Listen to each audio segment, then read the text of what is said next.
Let's now talk about the different levels of anxiety and nursing care of a patient who has anxiety. So, mild anxiety is a common, normal experience, and it actually enhances awareness and is beneficial for learning. If we progress to moderate anxiety, this results in decreased attention span and decreased concentration.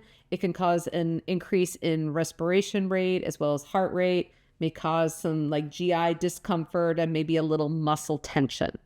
When we get to severe anxiety, then the patient is really going to have difficulty completing even a simple task.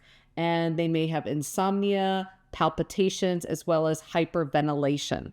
And then when we get to the panic level of anxiety, the patient has really lost touch with reality. And they may have hallucinations or delusions. They may be trembling. It can actually be very life threatening. So, in terms of nursing care, if your patient is experiencing mild or moderate anxiety, then you can really help them with problem solving, help them with relaxation techniques, find out what coping mechanisms they've used in the past successfully. However, if your patient is having severe or panic level anxiety, problem solving is not possible. You need to get your patient to a quiet place, decrease stimuli, and remain with the patient and keep them safe.